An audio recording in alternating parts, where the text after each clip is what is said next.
Hello and welcome to Hellraiser Boxing Channel. Big night of boxing tonight. Do you know what? I love boxing, and I love that when we've got something to look forward to like we have tonight. It's been a pretty dull last 12 months because of the serious lack of boxing. Tonight we've got a brilliant show, and top of the bill is a fantastic fight. If you love boxing, you're going to love this fight. If you love betting, I think there's a great opportunity here. And this is a fight that I've been looking forward to for ages, and it's a fight that's been delayed and cancelled even once at less than 24 hours notice. And the fight, of course, that I'm talking about is former British Olympian Josh Kelly, who fights David Avanesyan. Now, Kelly has massive height and reach advantages over Avanesyan, but I mean most of Avanesyan's opponents have had over him. Now, Kelly, he's got like a perfect style for amateur boxing. He's actually a very well schooled amateur boxer. I don't see him as being so well schooled in the pros, because a lot of the shortcomings that I would say he had while he was in the amateurs, he hasn't eradicated them yet. And this is a very tough test to take on. While we don't know yet, on the night he might have, since he last boxed, he might have improved. But I mean, last time he boxed a southpaw. I was very disappointed with Josh Kelly's feet in that fight, because there's certain things with your feet that you know, everyone can have their own opinion, but there's certain things with your feet when you're boxing a southpaw that everyone should do, and he didn't do them. I know some southpaws are quite tricky and they position themselves in a way that makes it difficult to position yourself, but Kelly should have been on top of that, and he wasn't, and that puts to me a question mark over Kelly. Also, I think his desire, Kelly hasn't struck me as a sort of guy that really wants to commit himself fully to boxing. I saw some pictures of him earlier this week. He did look in very good shape, so maybe he has now knuckled down more. Maybe he's going to be in tip-top condition, because he certainly looks it. He looks bigger than Avanesyan, not just in height but in size also at the weigh-in. So he's certainly in with a fighting chance here, and he's the favourite. But I've got to say, I have a lot of doubts, because, like I say, firstly the feet. Josh Kelly's a guy who likes to come forward. He's like a flashy. Likes to show his punches. So if you're standing right at the back of the room, you'll see when he connects. You'll see those punches land, which is great. But those aren't always the punches that are the most effective. Avanesyan is a complete polar opposite. He is very tight with his punches. He's very economical. He doesn't waste anything. The punches are certainly less spectacular, but they're probably more effective as well. I'd say he's the more concussive hitter of the two, certainly. Look, we're going to see a fight here tonight that I think you could almost divide in two, because over 3 rounds, I would go for Josh Kelly. I wouldn't hesitate. I'd say Kelly would, if all he has to do is move and jab and use that. He's got good punch variety, Josh Kelly, and he's good at picking. He's accurate at picking his shots. But this is the issue I've got here. This is a 12-rounder, 12 rounds against someone like David Avanesyan. I can tell you, David Avanesyan is a guy who likes to draw his opponents in, likes to get his feet in very close, and he's a highly concussive and damaging puncher on just one shot, but also on combinations of punches where he comes in. And we saw him against Hector Lizarraga when he won the European title the first time, who's a very tough guy that knocked out Bradley Skeet, and Avanesyan just walks him down. They call it in America walking down, cutting off the ring, coming in close, continuously dropping punches. Every time the guy stops, he's on him, and like I said, that's why I call it suffocating him. I think this can be a big problem for Josh Kelly. I really think that they picked the wrong fight here. I know it's for the European title, and I know that Josh Kelly wasn't very impressive in his recent fights. So maybe promotionally, the people that are putting the money in might say, well, now's the time to find out, is this guy actually going to do something or not? Well, I'll tell you what, I've watched Kelly in a lot of fights, and a lot of those fights I've sort of felt, I want to see this guy really put more effort in. I want to see him going, not necessarily going to the well, but going flat out. If he's in with someone that he's miles better, then knock them out, take them out, look spectacular, do something that makes me excited. And he hasn't done it as yet, and he needs to do it tonight. And I'll tell you what, a lot of those fights, I've sort of finished watching Josh Kelly, and my thoughts have been, I want to see whether he can really fight. Now I want to see, well, I'll tell you what, tonight you're going to see that. You're going to find out tonight, yes or no, if Josh Kelly can make it or no he can't, because I've got my doubts. I've got serious doubts. I think Josh Kelly here is a little bit prematurely in a fight against the exact polar opposite of the type of opponents that you'd want to really be fighting if you were him. David Avanesyan will be gobbling up that ring space. Don't be surprised if Josh Kelly is ahead early on, because I think Josh Kelly has certainly got the skills to do that.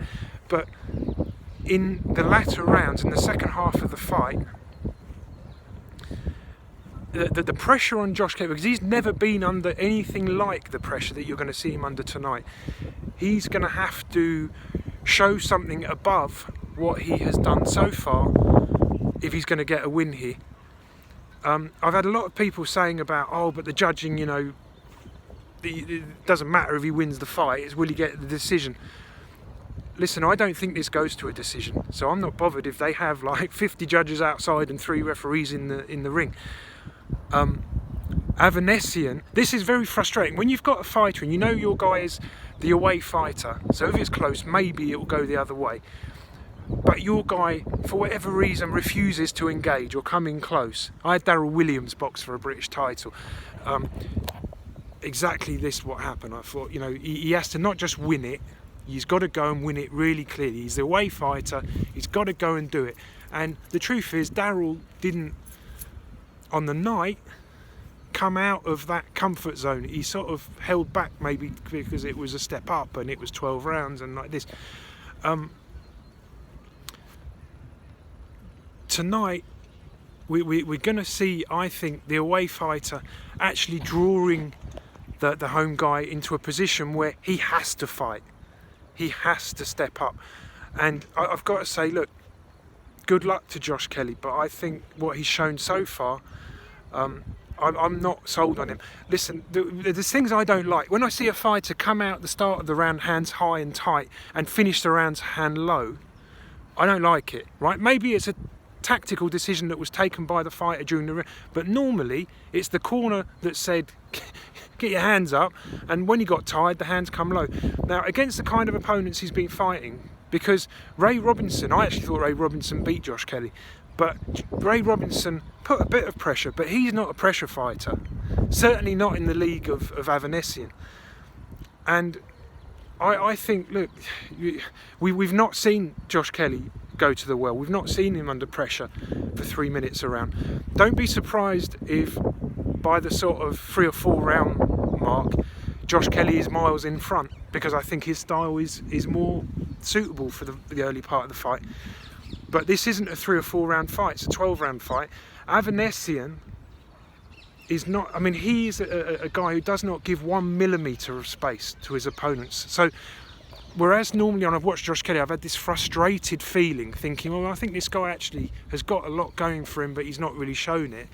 But the opponent hasn't been good enough to actually draw, to make that so obvious. But tonight, the opponent definitely is going to put immense amounts of pressure, far more pressure than Josh Kelly's ever been under before, for 3 minutes a round of 12 rounds.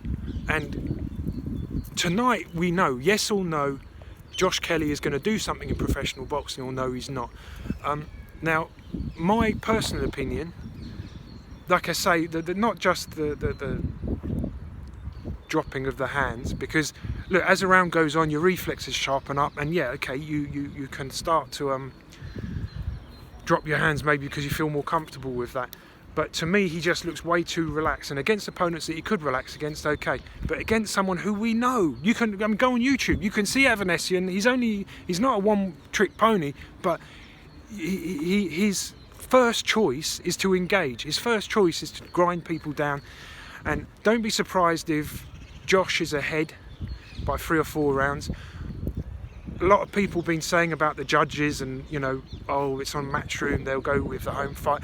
Look, I don't care if they have 50 judges outside the ring, and I don't care if they have 3 referees inside the ring, because I don't think this fight goes the distance. I think Avanesyan is going to draw Kelly into the fight that Kelly does not want to be in, and I think that Avanesyan will stop Kelly probably around sort of round 7, round 8, round 9. I'm really looking forward to this fight. I think it's a brilliant fight. I think you've got to take your hat off to Sky, to DAZN, to Eddie Hearn for keeping these shows going.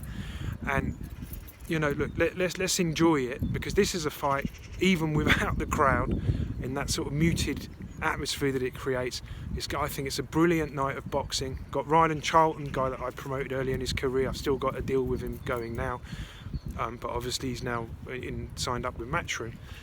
But so I'll earn a few quid there. I'm hoping to earn a few quid because I'm going to have a little tickle on the betting as well.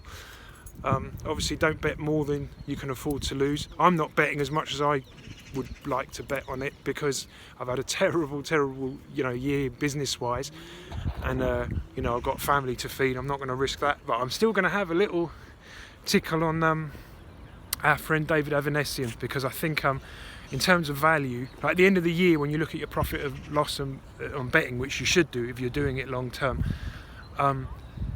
what makes the difference on a profitable or a not profitable year is value. Getting value for bets. And listen, this is the best for me. I mean, I've done my calculations on it, and I think it's the best value in a long while, this bet. No guarantees that Avanesyan will win, but I listen, I'm pretty confident that I've got it right. I think the style that he's got is going to be a huge test for Kelly, and I think it's a massive step forward compared to what he's done previously. So my money's going on Avanesyan. Alright guys, enjoy the fight, and I will speak to you afterwards. If you enjoyed the blog, please hit the subscribe button, because we love growing the family. Thanks for watching. See you soon. Bye bye.